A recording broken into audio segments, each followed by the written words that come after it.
Hey, everybody, and welcome to the new Bleav in San Diego Baseball. My name is Alex Miniak, your new host, along the three-time All-Star, Mr. Heath Bell. Heath, how you doing, and welcome back to the show. I'm doing pretty good. I'm just kind of bummed out there was no baseball tonight. Yeah, they have something called the ESPYs on. I don't know what that's all about. No baseball tonight. I don't think there's any baseball tomorrow. We get back I think underway. the Korean baseball's on. Yeah, I mean that's what we watched. That's what we watched during the pandemic. So hey, there's always something on if we search the channels deep and far enough, man. I want to go over first. I want to welcome subscribers back from the old show. You can see that things are a little bit different now. One, I am your new host. My name is Alex Miniak. If you don't know who I am the voice of Petco Park and also the voice of every park here in this game, MLB The Show. I've been doing that for a few years. That's been a lot of fun. I also do college basketball. I am a play-by-play host and pit reporter for Monster Jam. I do G League. I was a broadcaster for 12 years. You name it, I've done it. I like to talk, and if you don't hear enough of me at the ballpark, you're going to hear more of me here on this podcast, and I was happy and blessed when the opportunity arose, and I'm happy to join you here. So thank you for having me, Heath, here on this new show. No problem. We always need somebody that wants to talk and has a good voice, and you definitely have a good voice. I got both boxes checked, man, for sure. You know, and the second thing about the show is, too, you're going to notice that it has a different name. Before, it was more focused on Padre talk. We've changed the name to Bleav in San Diego Baseball because San Diego is so critical to what we do. We want to view baseball and the game of baseball through the sports culture lens. So how you guys view it when you come to a big league ballpark or you watch on TV or you're at the tailgate, when you're wearing something in the middle of the week and you're not even going to a game. We're going to be talking fashion. We're going to be talking eats. We're going to be talking art and culture, murals, you name it, card collecting, music. We're going to do it all right here on this show, and it's going to be a lot of fun. I'm here for it. Heath, are you here for it? I'm here for it. He's here for it. All right. We got him on board. You never know what's going to come out of me. So, well, you know what? You have experience, and as do I, on both sides. So it's going to be fun to hear a perspective on either end of the spectrum for sure. Let's start off real quick. We'll get to more about us as we continue to build the show here. We don't have to introduce ourselves and give every life detail on the first show. We can kind of let that settle in and permeate as time goes on. I do want to talk about last night's All-Star Game, notable for a couple reasons. One, because it was the first time three relievers have represented the same team in an All-Star Game. Of course, we're talking about Jason Adam, we're talking about Adrian Morejon, and we're also talking about Robert Suarez as well. As a former reliever yourself and three-time All-Star, that's got to make you pretty proud, and how cool was that to see? it was really really cool to see, especially the first time ever was with San Diego, and it's just a great honor and a good history of good relievers in San Diego. So it was great to see those boys go out there and pitch, even though Robert Suarez didn't do as well as I hoped. It still turned out the National League won, so it was a good time. Yeah, absolutely. I mean, you're always rooting for the senior circuit to win it, especially when your team is in the senior circuit. So it was good to see those guys. Manny at the plate, victim of the first ABS overturn at this level, at least in an All-Star game. That was interesting. Fernando taking the walk, getting on, stealing a base. Also a cool little highlight. He scored a run in the game as well. The second thing about the game, of course, is the outcome, the first ever swing off to determine an All-Star game. National League pretty much had it in control. AL comes back, ties the thing up. It's 6-6. End of the ninth. What do we do? Let's have a home run derby. How did you feel about that? It was pretty exciting, to be honest with you. It was kind of like watching soccer or hockey, the penalty kicks or the shootout. I actually like it. It's I think All-Star game, that's kind of what people want to see. They want to see excitement and stuff. The only downer is I think, some guys that start the game that all the fans love were probably in their regular playing clothes and didn't have a chance to like Aaron Judge, or Mike Trout. You'd love to see there, but they're probably gone by the fifth or sixth inning. So it'd be really cool for him to play like 3 innings and then come back extra innings and win the game for the team or something. That'd be really cool to see, or either side. Well, But that's the only thing fans kind of were like bummed out about a little bit. yeah, and I think so. But the way the schedules are, and the limited time that these guys have, But I really think since I mean they have more time than I had. We only had like 1 day off. Now they got 2 days off. I really think these guys are going to want to do that. It's kind of like the dunk contest. It's how like the home run derby. Just put your name in the hat and go, hey, if you need me, I'm there. And then maybe the guys will experience and enjoy the All-Star game more. I mean, look at everybody jumping around and on the field. They weren't just in the dugout watching it. no, It's so exciting that even like I think some fans left because maybe it was late or whatnot. They're going to stay around and hope it ties up so you can have a home run derby at the end and just see. It'll be a little bit more exciting, especially if you didn't see the home run derby on the day before. You get to see it at the All-Star. yeah. And you know what? I mean, you got to be living your inner child too, right? What a great way to finish an All-Star game with something that makes you a true kid at heart, and that's a home run derby. I mean, that's pretty special. Everybody is a baseball fan, loved and dreamed of hitting that home run to walk off to win the game or something. Well, now you get to do it during home run derbies. It was exciting. It was pretty awesome. I didn't want to go to sleep right away after it. If I was there, I'd probably go out and party. But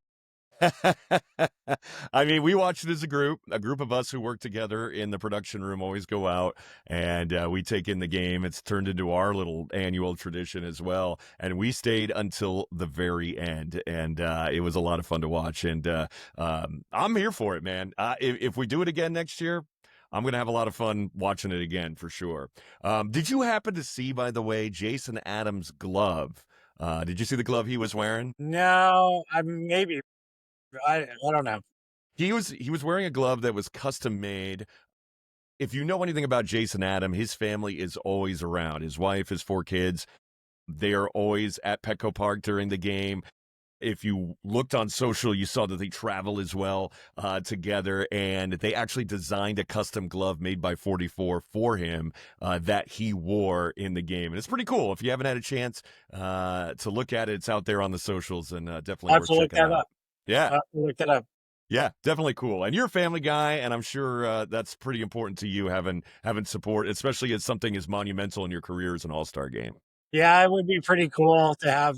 I mean, like the signature gloves and signature bats and all the cool things they get to wear now. I mean, I tried to do some things like that with camo shoes and got fined, and the league wouldn't let me do anything fun like that. Now they get to do a lot of fun things. So I was probably just 10 years too early, I guess. No, you're a trailblazer. You're not too early. You were blazing the path that we've got today. Speaking, I want to turn now to your experiences in an All-Star game. We've kind of touched on it so far in our previous discussion. You've been to three of them that have all been different in some way. What are your favorite moments from each of the three, and how did they differ, and what made each of them really special to you? Well, the first one in St. Louis was just a kind of a blur. It was an experience that I've never really, I never dreamed of becoming an all-star. I just dreamed of becoming a major league player. And it was just one of those things like, wow, I made it to like one of the biggest stages ever. And then second one, I really got to enjoy it. Uh in Anaheim, got to like take a breath of fresh air and enjoy the time and talk to people a little bit more. And then in Arizona, kind of like that, we just had some quirky ideas. Like, I gave a backpack away with a bunch of All Star gear in it, and I did my favorite slide at the All Star game, was just kind of a fun thing, and just trying to bring fun back but to be respectful to the game. And, just really enjoyed my time. Everyone's a little bit different, like, but the first one was more of a blur. The second one is I got to breathe and enjoy it. Third one was me being a little quirky, like I do, and bring some fun to the game. Yeah, I mean, I'm sure the first one, nerves probably at an all-time high, right? Well, the nerves weren't there. It was more just like wow, I'm here. It's amazing, this and that. And to play catch with other guys that I always try to strike out or I see them do great things. It was just for real. It was one of those things that when I first got to the big leagues, I never went, oh, I'm throwing to Mike Piazza. But that first off season, I was definitely like, dude, I was throwing to Mike Piazza. I was like, I probably didn't want to drop, make him block any balls or something. I wanted to throw everything perfect. But at the time, I just didn't think of, oh my gosh, it's Mike Piazza. I was just like trying to do my job and throw the ball to the catcher. But in the off season, I was probably, smile from ear to ear, just going, man, I was doing Mike Piazza, Hall of Famer. This was pretty awesome. That is pretty awesome. And then the second one in Anaheim, a little closer to home. Yeah, it was where I got to breathe. I pitched early in the game and I got to enjoy there. I didn't leave like a lot of people, probably because I was kind of like home, but it was more just, I really soaked it in and enjoyed that time, looking around and messing around, being in the dugout, knowing I was done pitching. It was just a good time I can enjoy because most of the time, I don't pitch until the end of the game. So then the game's over by the time I come in. Yeah. And then the third one is where you make your mark. You put your Yeah. stamp on the All-Star Game with that slide. I was just trying to bring fun back to baseball because all the fans were like, nobody cares about the All-Star Game. They're just there for their bonuses, this and that. And I was trying to bring some fun. So I brought a little Angels in the outfield, sliding into the mound. And talk about the sprint. It wasn't just the slide, it was the sprint. You were running in like a gazelle. Well, the thing is, I sprint a lot of times in Petco Park at home. So I think it was just, the biggest thing. I didn't know there was a camera guy behind me. I would have given primetime Deion Sanders, throw it out there and looked at him, waved at him. But I just took off running. And I think everybody remembers that because the camera guy couldn't catch up with me. So just let you know I'm pretty fast. Oh, that's true. I am friends with a lot of camera guys, and we watch them chase Robert Suarez out to the hill when he does his big entrance as well. And man, that'll win you for sure. I think he did an admirable job chasing you, but you did come out pretty darn quick. He didn't get me at all. Talking trash to a guy who's just a camera guy. I've been blessed to have an all-star opportunity. All-Star Game came here in 2016, and I had only been working at the big league level for 2 years prior. That was my third season, so I'd never done a playoff game. Just regular season games. This is a marquee special event for the world to see in our backyard. And what a lot of people don't realize too is that the game is just the end of a really, really long week. We started 5 days ahead of that with charity games and high school home run derbies, celebrity games, the actual home run derby. And then at the very end of the week, after these long 7 a.m. to 11 p.m. days, you finally get a baseball game, like a real honest to life baseball game. And obviously it's the biggest baseball game that I'd ever worked and the biggest baseball game a lot of people would have ever worked. But you have to be on it. And there's so many changes in the game and so many different things happening. And there's so many little moments packed into the game. Stand Up for Cancer. Last night, for example, the tribute to Henry Aaron, which was very, very cool. And then we get to the seventh inning stretch and we get to God Bless America. And I'm sitting there and I know I'm going live to television. And I've got my producer local to the stadium in this ear right here. And I've got my producer from Fox in my other ear right here. And they're both counting me down to this window to where Joe Buck is going to toss it to me. He's going to say my name, which is really cool. So I know this is the big stage. And then I have to give the introduction for God Bless America. So it's the longest 5 seconds of your life. 5, 4, 3, 2, 1. And boom, door opens, 7 million people right there to listen to you do an introduction. So it was one of the coolest feelings I've ever had. It's at the top of my highlight reel, without a doubt. I don't think that's ever changing. At least, if we go to a World Series and win the thing, maybe it'll change. But Man, Bill, that was thanks just for that. yeah, it's just But it'll be up there in the top like 5 of all time. absolutely. And it was just one of the coolest feelings. And then, you know, I do a lot of special events. I travel a lot. I've seen a lot of arenas and other stadiums, but to do that moment at home just really struck it right here in my heart. And I loved it. That's a little bit of a different take than you had. You were actually on the field, but I was Yeah. still doing something that was going out. Did you And see the God Bless America last night I did. Yeah. where it started out and Yeah. then it switched real quick? I got to tell you, that audio tech was on it, man. The one He mic was ran out out. there, boom, boom. Boom. It was like a pit crew moment, right? It That was tire comes awesome. off, tire goes back on. Here you go, start it up again. Yep. And it was great. And you know what? He did an amazing job. He wasn't flustered at all. Oh, you did a Things good can job. happen in broadcast. Batteries go dead. Signals get crossed. There's interference. I know this. I've experienced all of them. And he did an amazing job in terms of fixing that on the spot for sure. You know, last thing I want to touch on again is to go back to that ending. And we actually have a website. Heath, I don't even know if you know this yet, but now we have a website. It's Bleav, BLEAVNSD.com. And on there, we'll have all the shows posted, and we'll have our very first fan poll up there. And we're going to let our subscribers decide on some topics throughout the course of our shows. And this one is, you know, it's going to go back to the All-Star Game. You know, we talked about how it ended and whether we liked it or not. I liked it, like for the reasons you said: shootout in hockey, penalty kicks in soccer, anything that adds drama and puts a nice little bow on it.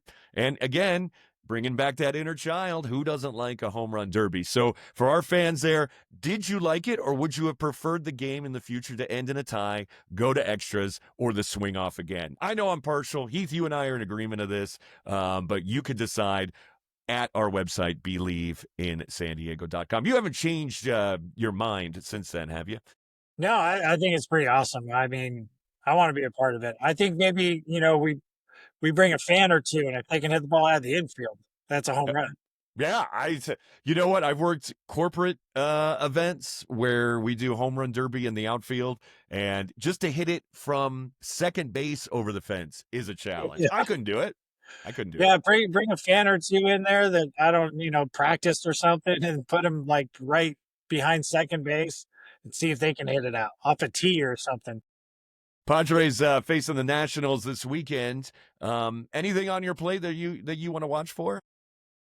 I just want to watch baseball. Be honest with you, it's kind of a lonely day in San Diego or wherever you are, and there's no baseball. I mean, I don't know what I'm going to be watching for the next couple days. You know, maybe reality shows or something. Reality show about baseball. Maybe you can go back and rewatch this podcast a few times too. Yeah, maybe I'll do that. Well, that's going to do it for the inaugural episode of the new Bleav in San Diego Baseball. You can follow us on Apple Podcasts, find us on Spotify, iHeart, anywhere you find quality podcasts, because one of these days we're going to be one. So tell your friends. Let's build this fan base together. For Heath Bell, I'm Alex Miniak. Heath, under our belt? Yeah. It's only going to get better, guys. It's only going to get better. We'll play ball again next week here on Bleav in San Diego Baseball. Look at that. 18 minutes. Boom.